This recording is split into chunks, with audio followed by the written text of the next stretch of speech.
Yo mga idol, kamusta? Sports Talk PH nga pala. Ang laban ng ating pambato. Pag-usapan natin yan mga idol. Ngunit bago ang lahat ay huwag kakalimutang mag-subscribe at i-click ang notification bell button for more sports talk. So matapos nga po ng masaklap na pagkatalo via knockout ng ating pambato na si Gino Rodrigo kahapon sa kamay ng undefeated prospect na si Cain Sandoval sa naging bakbakan nila sa Amerika, ay isang malungkot na balita na naman nga po para sa ating mga Pinoy boxing fans ang dumating kanina lamang. Ito po ay dahil kanina lamang ay bigudin manalo ang isa pa nating pambato na si former world title challenger Froilan Saludar sa naging laban niya sa South Africa kontra sa bagitong South African fighter na si Charlton Malajika. Tinalo po kasi nito si Saludar via technical knockout, kung saan nagdesisyon ng referee na ihinto na lamang ang laban nang makita nitong hindi na sumasagot si Saludar sa mga suntok na ibinabato sa kanya ni Malajika. Dahil sa panalong ito ng South African fighter, ay umabante na ngayon ang kanyang record sa 9 wins with 4 knockouts at isang talo lamang, habang si Saludar naman ay naputol na ang kanyang tatlong sunod-sunod na panalo at may record na ngayong 37 wins with 26 knockouts at 9 na talo.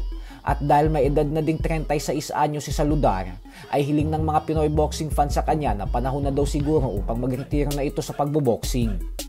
Sa kabilang banda naman mga idol ay kung atin nga pong matatandaan ay nagpositibo sa ipinagbabawal na gamot ang Mexican knockout artist na si Jaime Munguia sa naging rematch niya kontra sa nagpabagsak sa kanyang fighter na si Bruno Surace nitong nakalipas na buwan ng Mayo lamang.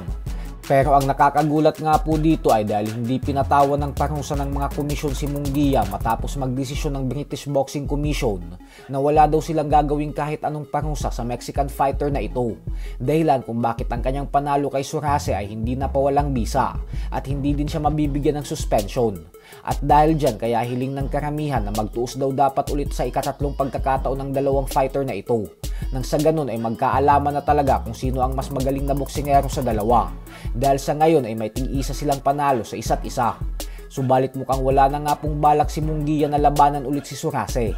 At bagkus ang gusto po nitong gawin ay dumiretso na agad sa current undisputed super middleweight champion Terence Crawford. Direkta po kasing hinamon ni Munguia si Crawford matapos itong sabihin na si Crawford daw ang gusto niyang sunod na makalaban. Pero ang matindi pa dito ay nagdedemand po itong si Munguia na dapat umano ay ang makuha niyang bayad ay katulad din ng ibinayad ni Turkey kay Canelo Alvarez na $150 million. Bagay naman na napakalabong mangyari dahil maliwanag naman na wala pa siya sa level ni Canelo, kaya nga tinalo siya nito nang walang kahirap-hirap noong magtuo sila.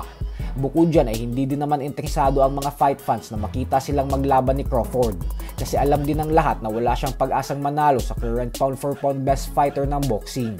So hanggang dito na lang po muna tayo mga idol.